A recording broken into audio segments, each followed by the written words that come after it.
Beaucoup d'entre vous reconnaîtront peut-être Gunhild grâce à la série télévisée Vikings, où elle est présentée comme l'épouse de Björn Côte de Fer.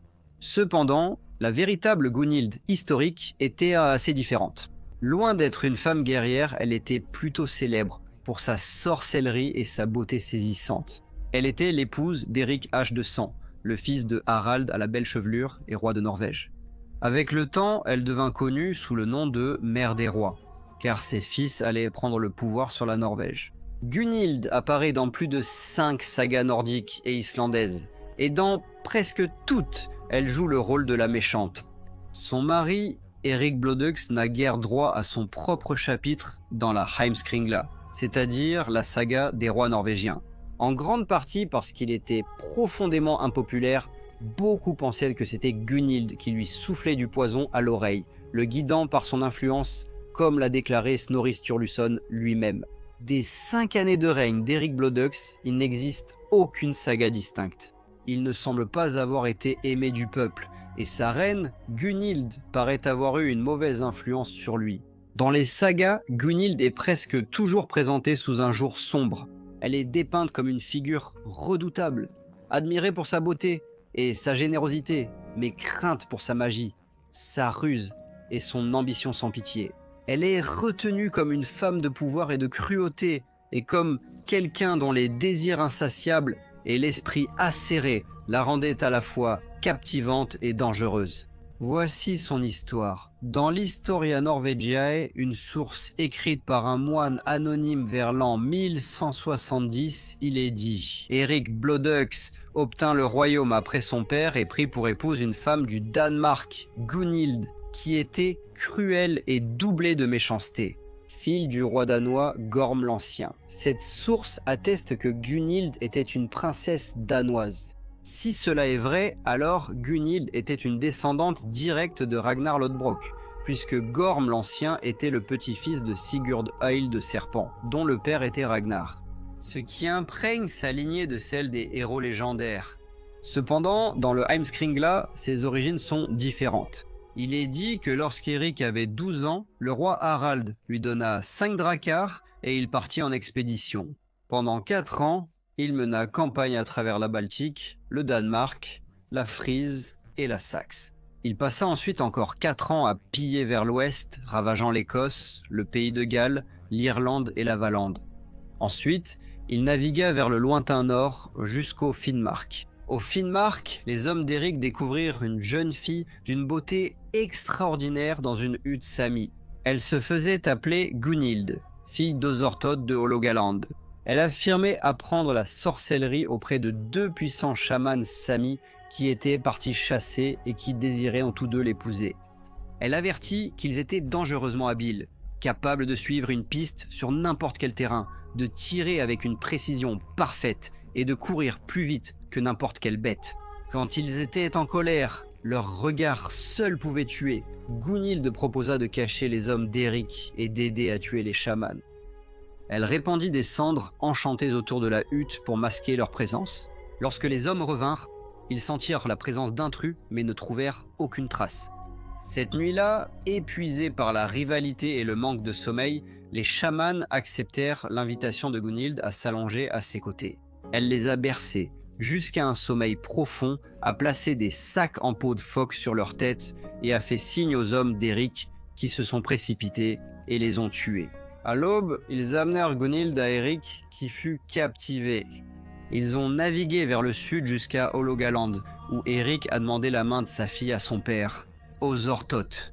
Il accepta et en l'an 922, Éric prit Gunhild pour épouse et continua vers le sud avec elle. Harald Belle Chevelure, par la conquête, unifia la Norvège sous une seule couronne, devenant ainsi le premier roi du pays. Lorsqu'il atteignit l'âge de 50 ans, beaucoup de ses fils étaient déjà adultes et plusieurs avaient déjà commis des actes de violence et de troubles à travers le royaume.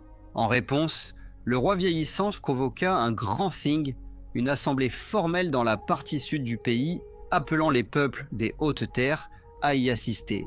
Là, il déclara tous ses fils rois et établit une loi selon laquelle seuls ses descendants par la lignée masculine hériteraient du titre et de la dignité royale, tandis que ceux nés par la lignée féminine ne porterait que le rang de comte. Parmi ses nombreux fils, Éric était le favori du roi, et il était attendu qu'il règne comme haut roi sur tous ses frères. Lorsqu'Harald atteignit l'âge de 80 ans, il devint faible et ne fut plus capable de gouverner ni de voyager à travers le royaume. Il éleva alors Éric au siège royal et lui confia l'autorité totale sur le royaume. Cependant, le règne d'Éric ne fut pas incontesté. Son frère Olaf, roi des Vissen, refusa de lui payer tribut. Sigurd, roi de Trondheim, et un autre frère d'Éric refusèrent aussi de payer tribut. Lors d'une bataille féroce et sans nom, Éric tua à la fois Olaf et Sigurd, des actes qui lui valurent le nom de Hache de sang. L'épouse d'Éric, Gunhild, était largement considérée comme possédant ou utilisant des pouvoirs magiques. Vers l'époque de la mort du roi Harald, le demi-frère populaire d'Éric, Halfdan Haraldsson le Noir, mourut dans des circonstances mystérieuses. Beaucoup soupçonnaient que Gunhild avait soudoyé une sorcière pour lui préparer une boisson mortelle. Selon la Heimskringla, Éric était un homme grand et impressionnant, fort et courageux et habile dans l'art de la guerre.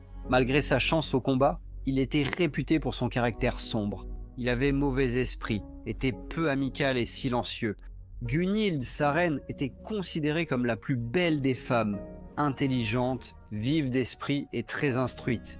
Pourtant, on la pensait aussi trompeuse et cruelle de cœur. Éric et Gunhild eurent plusieurs fils. Gamley, l'aîné, suivi de Guthorn, Harold Rangfrode, Rangild, Erling Gudrod et Sigurd Slever, tous réputés beaux et d'une apparence remarquablement noble. Selon la saga d'Egil, le célèbre guerrier viking Edil Skallagrimson tomba un jour sur une grande salle viking sans savoir que le roi Éric Bludax et la reine Gunhild s'y trouvaient également, parcourant leur domaine à travers la Norvège. Pendant le festin, Edil fit preuve d'une audace provocante. Il but de façon excessive, réclamant sans cesse qu'on remplisse sa corne, sans aucune retenue ni courtoisie. Alarmé par sa conduite indisciplinée, l'hôte s'approcha de la reine et dit « Il y a ici un homme qui nous couvre de honte ». Car peu importe la quantité d'hydromel qu'il boit, il continue de crier qu'il a soif. Mécontente, la reine Gunhild prit les choses en main. Elle empoisonna une boisson et l'apporta elle-même à Egil, l'invitant à boire à grandes gorgées. Mais Egil, plus qu'un simple guerrier, était aussi un homme de magie. Sentant la trahison, il se piqua la paume et laissa couler son sang. Gravant des runes sur la corne, il l'enduisit de son sang et récita une incantation. Aussitôt, la corne se fendit dans ses mains, répandant l'hydromel empoisonné sur le sol couvert de paille. Plus tard, en l'an 930, Egil se retrouva mêlé à une âpre querelle d'héritage avec des membres de la cour du roi Éric. Au cours de la querelle, il tua l'un des hommes du roi. Furieuse, la reine Gunhild ordonna à ses deux frères de traquer et de tuer Egil et son frère Thorolfr. Quand ils sont venus les chercher, Egil s'est défendu avec acharnement et les a tués tous les deux, attisant encore plus la soif de vengeance de la reine. À partir de ce jour, le roi Éric et la reine Gunhild déclarèrent Egil hors la loi et le bannirent de Norvège. Ainsi commença une vendetta amère et durable. Alors qu'Egil fuyait le pays, il tua Rognvald Eriksson, le fils du roi Éric, portant un coup dévastateur à la fois à Hache de sang et à Gunhild. Dans un dernier acte de défi, Egil lança une malédiction païenne sur le couple royal. Il dressa une tête de cheval sur un poteau et invoqua les esprits de la terre pour qu'ils se retournent contre Éric et Gunhild.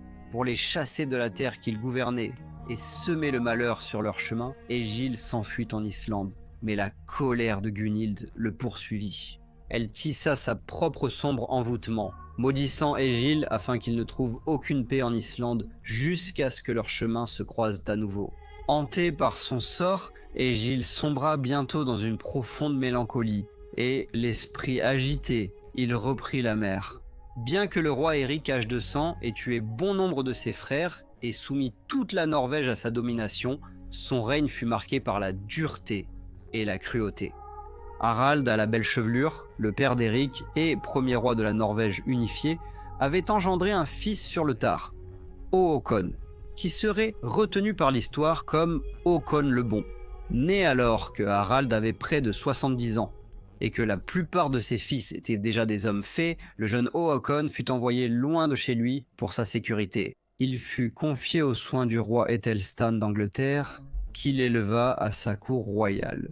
Même à l'âge de 14 ans, Owain nourrissait l'ambition de reconquérir son droit de naissance et de devenir roi de Norvège. Reconnaissant son potentiel, Æthelstan équipa son fils adoptif d'une flotte de navires et d'une bande loyale de guerriers, assez pour rentrer chez lui en véritable roi. En raison de la cruauté du règne d'Éric et de Gunhild, le retour de Håkon en Norvège fut accueilli favorablement par beaucoup. Le peuple le proclama rapidement roi et Éric et Gunhild furent contraints à l'exil.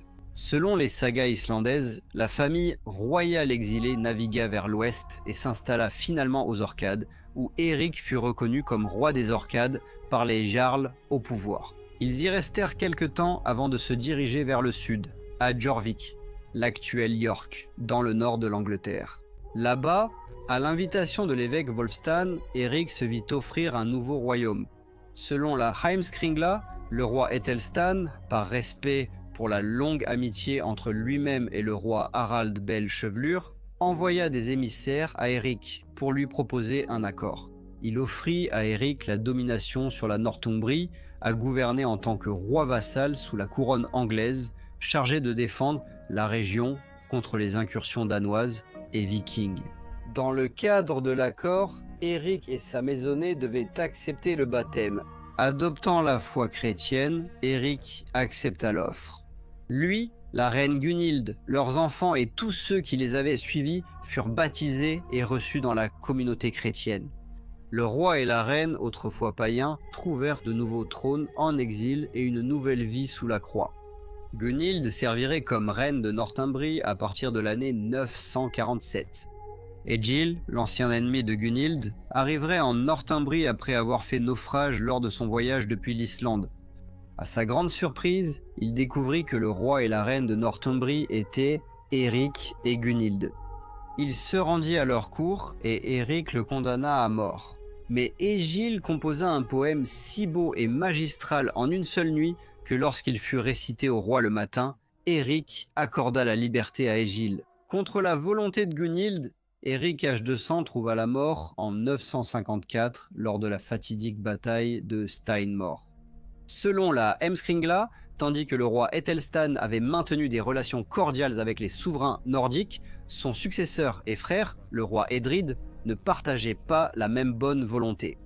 Déterminé à reprendre le contrôle de la Northumbrie, Edrid rassembla une grande armée d'Anglais. Dans la bataille féroce qui s'ensuivit, Éric fut tué et, avec lui, tomba le dernier règne nordique dans le nord de l'Angleterre. À la suite de sa mort, la reine Gunhild, en deuil de son mari, fit composer un poème en son honneur.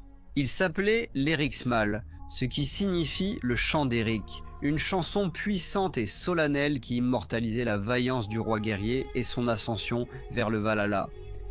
Après la mort d'Éric Blodux à la bataille de Steinmore en l'an 954, Gunhild, désormais veuve et dépossédée, chercha refuge de l'autre côté de la mer. Elle trouva refuge au Danemark à la cour du roi Harald à la dent bleue, un monarque puissant qui régnait avec ambition et ruse. Au Danemark, Gunhild resta une présence redoutable. Son fils, Harald, fut pris sous l'aile du roi Harald à la dent bleue lui-même et élevé comme un enfant royal. Ses autres fils furent également accueillis avec honneur, recevant des terres, des titres et des postes d'influence au sein du royaume danois. Bien qu'en exil, Gunhild n'a jamais abandonné son ambition. Avec une volonté farouche et un esprit politique avisé, Gunhild incita ses fils à reprendre ce qu'elle considérait comme leur héritage légitime, le trône de Norvège. Elle devint l'architecte de leur retour, et son influence se fit sentir dans chacune de leurs décisions. Avec le roi Harald à la dent bleue impliqué dans des hostilités contre le roi Håkon le Bon de Norvège, il était politiquement opportun pour lui d'utiliser les fils de Gunhild comme instrument de guerre, à la fois comme menace pour Håkon et comme souverain potentiel loyaux au Danemark. Dans ce climat turbulent, le fils aîné survivant de Gunhild, Gamle, mena une campagne en Norvège. Mais vers l'an 960, il tomba au combat contre le roi Håkon. mourant en guerrier dans sa tentative de reprendre le trône de son père. Le destin, cependant, allait bientôt tourner en faveur de Gunnhild. En l'an 961, la légendaire bataille de Fídjar eut lieu. Bien que les forces du roi Håkon aient remporté la victoire sur le champ de bataille, le roi lui-même fut mortellement blessé avant de mourir. Håkon, aimé pour son équité et sa foi chrétienne. On disait que, dans sa piété, Håkon aurait exprimé le souhait que les fils de Gunnhild soient autorisés à régner en paix, plutôt que de plonger le pays dans un nouveau bain de sang. Avec la mort de Håkon, la Norvège se retrouva sans dirigeant. Saisissant l'occasion, Gunnhild retourna triomphalement dans sa patrie. Soutenu par les armes danoises et l'héritage de son mari assassiné, son fils Harald, connu sous le nom de Harald Manteau de Gris, revendiqua la royauté. Ses frères régnèrent à ses côtés, chacun recevant la domination sur des régions du royaume fracturées. À partir de ce moment, Gunnhild ne fut plus simplement une reine en exil, elle devint la mère des rois. Elle fut la force directrice derrière le règne de son fils, leur conseillère politique et, à bien des égards, le véritable pouvoir derrière le trône. Harald Manteau Gris, le plus éminent des fils de Gunnhild, régna en tant que haut roi sur ses frères. Pendant son règne, Gunnhild exerçait une grande influence à la cour, à tel point que, selon la Heimskringla, elle prit une part active dans le gouvernement du royaume. Son influence n'était ni subtile ni symbolique.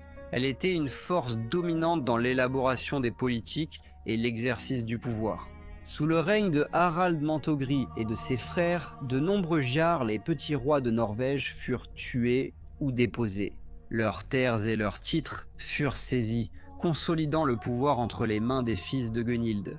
Leur campagne de conquête et de centralisation, bien qu'efficace politiquement, eut un coût élevé. Le royaume fut bientôt frappé par la famine, un fléau qui aurait pu être aggravé, voire directement causé, par les troubles et la destruction engendrés par ces campagnes agressives. Alors que la noblesse tombait et que les champs restaient en friche, le peuple souffrait, et le règne de Harald était de plus en plus marqué par la misère et la faim. À travers tout cela, Gunnhild resta au cœur du pouvoir, une reine-mère dont la main se voyait dans chaque décision et dont l'ambition façonnait le destin du royaume. Gunnhild, la reine-mère de Norvège, devint à la fois la protectrice et l'amante de Hrut Eliorsson, un chef islandais distingué qui visita la cour norvégienne pendant le règne de son fils, Harald à la mante grise. Leur relation fit grand bruit, non seulement en raison du statut royal de Gunnhild, mais aussi parce qu'elle était nettement plus âgée que Hrut. Un fossé générationnel qui n'échappa ni à la cour, ni aux sagas qui relatèrent leur histoire. Gunnhild ne fit aucun effort pour dissimuler son affection. Elle couvrait Hrut de marques d'affection en public, des gestes habituellement réservés à un mari et une femme. Souvent, elle l'enlaçait tendrement et passait ses bras autour de son cou sous les yeux de la cour. Elle le faisait dormir seul avec elle dans sa chambre privée à l'étage. La saga de Laxdæl offre un aperçu saisissant de la profondeur de sa passion. Elle déclare que Gunnhild, la reine, l'aimait tellement qu'elle croyait qu'aucun homme de la garde du roi ne pouvait l'égaler en paroles ou en actes. Et même lorsque les hommes les plus nobles étaient nommés et loués, il était évident pour tous que, à ses yeux, toute prétention à l'égal de Hrut ne pouvait naître que de l'envie ou de la pure folie. Gunnhild a même orchestré la mort d'un rival, un homme nommé Soti, afin d'assurer à Hrut son héritage légitime. Cela fut accompli par son serviteur, avec l'aide de son fils, Gudrod, démontrant la volonté de la reine de plier le pouvoir royal à ses affections personnelles. Pourtant, sa faveur, bien que profonde, n'était pas sans contrepartie. Au départ de Hrut de Norvège, elle le combla de généreux cadeaux, mais lorsqu'elle apprit qu'il allait épouser une autre femme, l'affection de Gunnhild se transforma en amertume. Dans un acte de sorcellerie cruelle, elle jeta une malédiction sur lui, le condamnant à souffrir de priapisme, les symptômes étant une érection prolongée et douloureuse, ce qui finit par pousser le couple au divorce.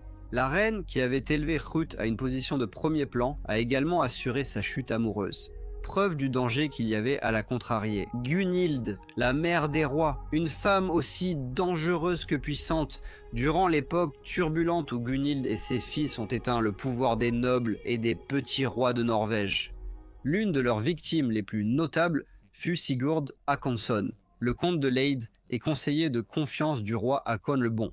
Avec la mort de Sigurd, son fils Håkon le Puissant s'est imposé, revendiquant les terres de son père. Par une diplomatie habile, Håkon le Puissant persuada le roi Harald à la Dent Bleue du Danemark de trahir Harald Manteau Gris, ce qui entraîna l'assassinat de Manteau Gris. Cette trahison déclencha une guerre civile brutale entre Jarl Håkon et les fils survivants d'Éric et Gunhild.